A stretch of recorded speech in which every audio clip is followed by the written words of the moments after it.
Hello everyone, welcome back to my channel law notes academy. मैं हूँ रश्मि वोहरा।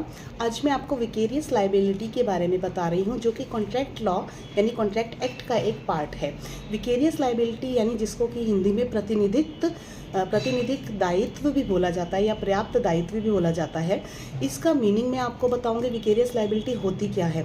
बच्चों को विकेरियस लाइबिलिटी नहीं समझ में आती है कई बार, मैं आपको रिटन नोट्स के थ्रू आपको एक्सप्लेन करती हूँ। ये एक टॉर्ट की तरह भी होती है। इसके अंदर उत्तरदायित्व किसका बनता है, ये लाइबिलिटी यानी कौन उत्तरदायी है इस लाइबिलिटी के अंदर। प्रतिनिधिक दायित्व यानी इसमें दायित्व किसका होता है, किसके काम करने का दायित्व किसके ऊपर जाता है, किसकी गलती की सज़ा किसको मिलती है। तो ये है विकेरियस लाइबिलिटी। मेरे नोट्स को देखिए, मैं अभी आपको शॉर्ट वीडियो में एक्सप्लेन करती हूँ। It is very important for law students, exam purpose के लिए इंपॉर्टेंट है, तो देखते रहिए। पहले मैं आपको इसका इंट्रोडक्शन देती हूँ। देखिए, vicarious liability arises when one party is responsible for the tort of another, यानी एक की गलती की सज़ा जब दूसरे को मिलती है तभी विकेरियस लाइबिलिटी अराइज होती है। This situation occurs most frequently when an employer is held responsible for torts committed by an employee, यानी कि एक एम्प्लॉई जब गलती करता है तो मालिक को उसकी सज़ा दी जाती है अपने एम्प्लॉई की गलती की। तो कंसेप्ट में अपीयर अनफेयर लगता है, since it holds the a third party responsible for the actions of another. Third party को रिस्पॉन्सिबल माना जाता है दूसरी अपने एम्प्लॉय की गलती की वजह से। तो despite the fact that there may be no fault on the part of that third party, की कोई गलती नहीं होती लेकिन मालिक को अपने एम्प्लॉय की गलती की सज़ा मिलती है, तो इसको विकेरियस लाइबिलिटी बोलते हैं। जस्टिफाइड है। हाउएवर द आइडिया जो है that if someone has control over another, जब किसी के पास दूसरे का कंट्रोल होता है, ही और she should be held responsible for the other section, इसलिए ये कहा जाता है।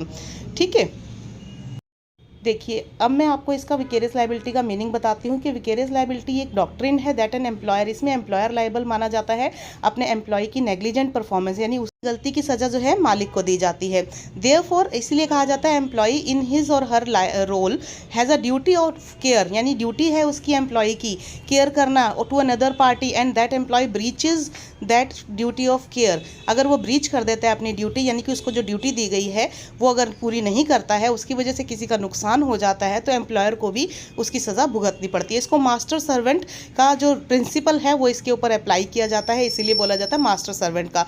तो जो मास्टर होता है यानी मालिक होता है विकेरियसली लायबल माना जाता है। जो भी डैमेज होता है, किसी का भी नुकसान होता है, उसके लिए मालिक को भी भुगतान करना पड़ता है। आगे बताती हूँ।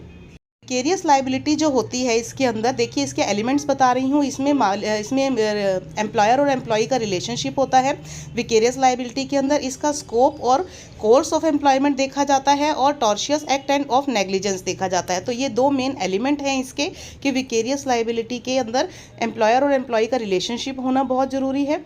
और इसका स्कोप क्या है, कोर्स ऑफ एम्प्लॉयमेंट, यानी कि अगर उससे जो मिस्टेक हुई है वो ड्यूटी टाइम पे ही हुई होनी चाहिए तभी माना जाएगा ये।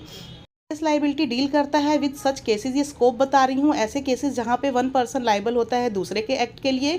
सेकंड है in the field of tort it is consider to be an exception, tort के अंदर इसको एक्सेप्शन भी माना जाता है उस जनरल रूल के लिए that a person is liable for his own acts only, जहाँ पे ये कहा जाता है कि एक पर्सन अपने ही कृत्य के लिए अपने ही काम के लिए खुद लाइबल है, लेकिन इसमें ये इसका एक्सेप्शन माना जाएगा टॉर्ट के अंदर।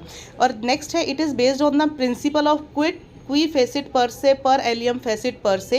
इसका मतलब होता है he who has does an act, जिसने गलती की है थ्रू अनदर पर्सन के थ्रू गलती हुई है तो डीम्ड ये माना जाएगा कि ये गलती उसने खुद की है। मालिक ने नौकर को या अपने एम्प्लॉय को काम दिया है लेकिन एम्प्लॉय ने गलती की है तो मालिक को सज़ा भुगतेगी, ये भुगतनी पड़ेगी, ये इस प्रिंसिपल पे बेस्ड है। नेक्स्ट है so in case of vicarious liability both the person too, जिन दोनों की गलती हुई है हुज जिसके बिहेस्ट पे एक्ट हुआ है दोनों को ही सज़ा मिलेगी, इसके अंदर लाइबल माने जाएंगे। और नेक्स्ट लास्ट पॉइंट है दस एम्प्लॉयर्स जो हैं आर विकेरियसली लाइबल माने जाएंगे इसके अंदर टॉर्ट के लिए एम्प्लॉयज़ के।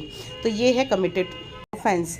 तो सेक्शन 34 जो है इसका एक एग्जाम्पल देता है, इंडियन पिनल कोड आईपीसी का प्रोवाइड करता है जब कोई क्रिमिनल एक्ट हो जाता है is done by several persons, जिसमें एक एग्जाम्पल है कि अगर बहुत सारे लोग मिलके कोई एक्ट करते हैं, कोई क्रिमिनल एक्ट कर देते हैं, लेकिन उन चारों पांचों ने, अगर बहुत सारे लोग हैं उन्होंने मिल के प्लानिंग की है और प्लानिंग में सबका रोल है, लेकिन क्राइम एक ही पर्सन ने लास्ट में किया है लेकिन प्लानिंग सबकी थी, तो उस क्राइम के लिए सबको सज़ा मिलेगी। तो ये एक एग्जाम्पल है सेक्शन 34 आईपीसी का, इसी विकेरियस लाइबिलिटी का। तो आपको मेरा वीडियो पसंद आया हो तो लाइक कीजिएगा, सब्सक्राइब मेरे चैनल को कीजिए नए हैं तो, और वीडियो को पसंद करते हैं तो लाइक एंड कमेंट कीजिए। Thank you so much.